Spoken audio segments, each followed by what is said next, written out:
అందరికీ నమస్కారం అండి. ఎంత దరిద్రంలో ఉన్నవారైనా సరే మంచి స్థాయికి వెళ్ళటానికి, ఒక కుప్పంలో ఉన్నవారు కూడా గోపురం మీద చేరటానికి ఈ 4 విషయాలు మనం తెలుసుకుంటే తప్పకుండా విజయం అనేది కలుగుతుంది.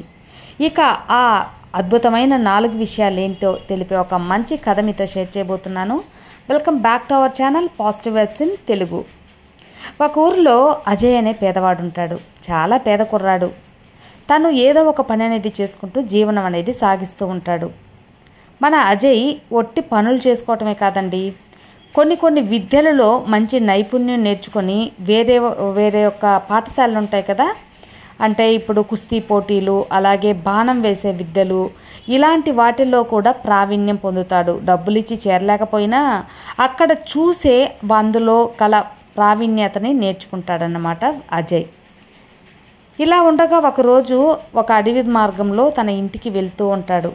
ఒక చెట్టు వెనకాల నుంచి ఒక పెద్ద కేకర, కాపాడండి అని ఒక శబ్దం అనేది వస్తుంది. ఎవరో కాపాడండి అని అరుస్తున్నారని చెప్పి ఆ చెట్టు వెనకాలకి వెళ్తే ఒక ముసలి అతను చూసి, ఏమైంది తాత అనగానే, రావద్దు, నా ఒంటి మీద బట్టలు లేవు, ఒక అనుకోని పరిస్థితుల వల్ల నేను ఇలా దివంగరంగా ఉన్నాను, కాబట్టి నాకు ఏదైనా వస్త్ర సహాయం చేస్తావా అని చెప్పి ఆ ముసలాయన అడుగుతాడు. పాపం మన అజయ్కి చాలా దయగుల గుణం ఉండటం వల్ల తన ఒంటి మీద ఉన్న బట్టల్ని చించి సగభాగం అనేది ఆ తాతకి కొంచెం ఇస్తారన్నమాట.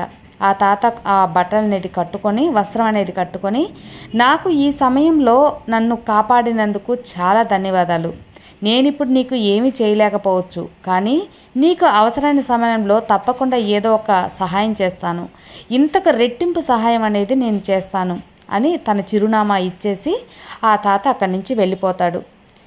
ఎందుకు ఏంటి అని అడగకుండా, ఏదో సాయం చేస్తాడులే తాత అని చెప్పి ఇతను సాయం చేయలేదు కాబట్టి అజయ్, కానీ ఎందుకో ఆ చిరునామా అనేది తీసుకొని జేబులో పెట్టుకుంటాడు అజయ్. తర్వాత వెళ్తాడనమాట. ఇలా ఒక 2 రోజుల తర్వాత ఆ రాజ్యంలో ఒక దండోరా అనేది వేపిస్తారు. ఆ దండోరా ఏంటి అంటే, ఆ రాజ్యంలో యుద్ధంలో కలుసుకోవటానికి ఒక పోటీ అనేది నిర్వహించబడుతుంది.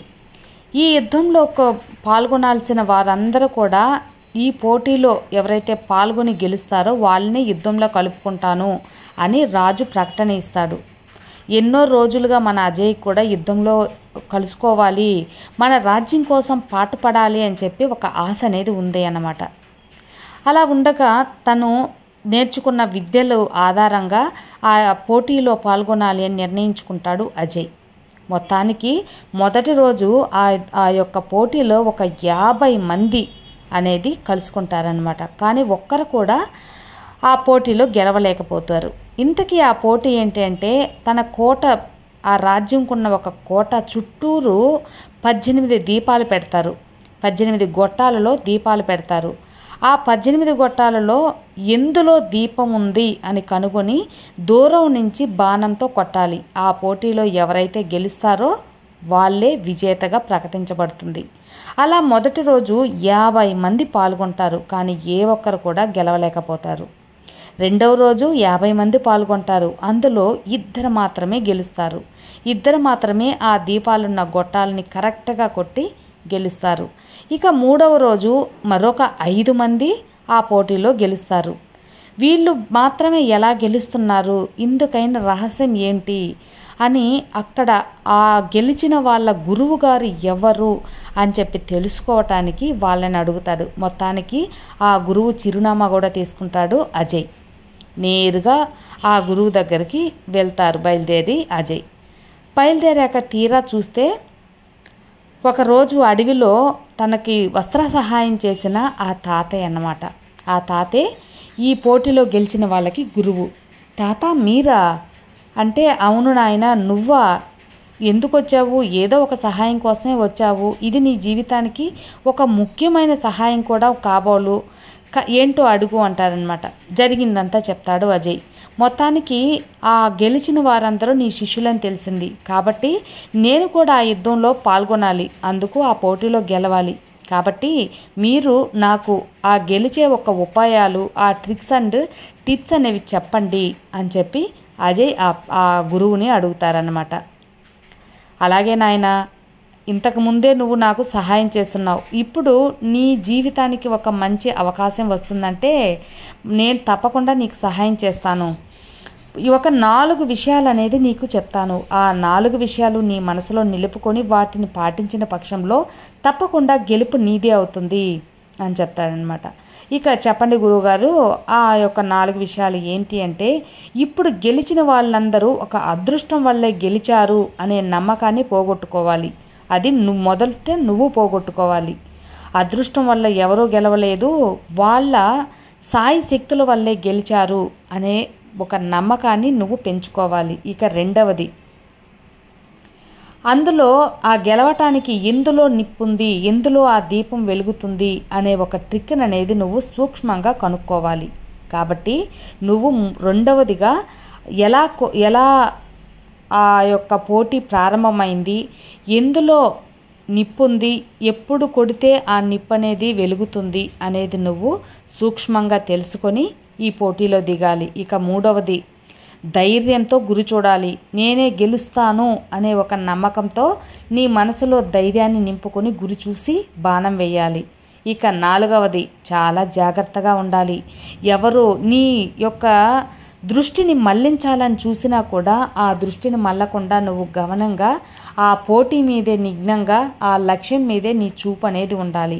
నీ దృష్టి నీ లక్ష్యం వైపు ఉంటే తప్పకుండా గెలుపు నీదవుతుంది. ఈ 4 విషయాలు నువ్వు ఎప్పుడైతే పాటిస్తావో అప్పుడు నీకు విజయం అనేది వస్తుంది. పాటించిన పక్షంలో నీకు గెలుపు రాలేదని నా మీద బాధపడవాకు అని చెప్పి ఆ గురువు గారు 4 విషయాలు అనేది చెప్పి వెళ్ళిపోతాడనమాట. ఇక మొట్టమొదటిగా అయ్యో ఏదో ఒక ఫ్లూక్లో కొట్టేశారులే అని, అదృష్టం వల్ల కొట్టారు అనే ఒక నమ్మకాన్ని ఇతను తుడిచేసుకొని, లేదు వాళ్ళు కష్టపడి ఎంతో నైపుణ్యంతోనే కొట్టారు అనే ఒక ఆలోచనని బలంగా పెంచుకున్నాడు అజయ్. ఇక రెండవది, ఆ నిప్పు ఎందులో ఉంది కనుక్కోవాలి అని చెప్పి ఇంతకుముందు వాళ్ళు ఎలా కొట్టారు, రెండవ రోజు కొట్టిన వాళ్ళు ఎలా కొట్టారు, ఎందులో నిప్పు ఉంది, ఎంత దూరం, ఎంత హైట్ ఉంది, అవన్నీ కూడా ఒక 2 రోజులు బాగా జాగ్రత్తగా గమనించి తనకు ఒక ఆలోచన విధానాన్ని సూక్ష్మంగా తెలుసుకొని తర్వాత పోటీకి అనేది వెళ్తాడనమాట.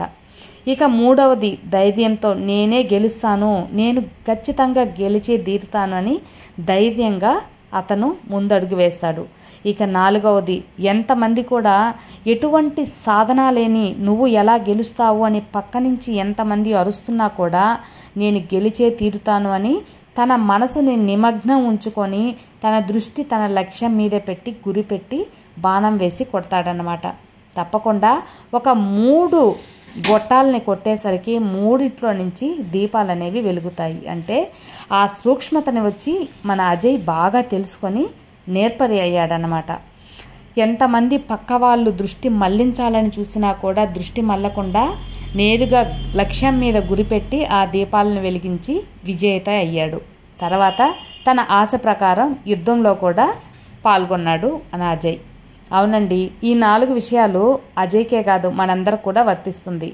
ఈ 4 విషయాలని ఎప్పుడైతే మనం తెలుసుకుంటామో తప్పకుండా విజయం మనదే అవుతుంది. అంతేకాకుండా మనకి ఎన్నో ప్రాబ్లమ్స్ ఉన్నాయని చెప్పి మనం బాధపడుతూ ఉంటాం కదా, అలా కష్టాలను చూసి భయపడకుండా సమస్యలను చూసి పారిపోకుండా ఆ సమస్య ఎక్కడుంది, అందుకు పరిష్కారం ఎలా కనుగొనాలి అని చెప్పేసి సూక్ష్మతను మనం తెలుసుకున్నామంటే ఆ సమస్య నుంచి బయటపడచ్చు. అలాగే ఏదైనా కూడా అదృష్టంతో పాటు మన శక్తి సామర్థ్యాలు ప్రయత్నం అనేది ముఖ్యమని కూడా తెలుసుకోవాలి. ఇక ప్రతి దానికి కూడా ధైర్యం అనేది ఎంతో అవసరం.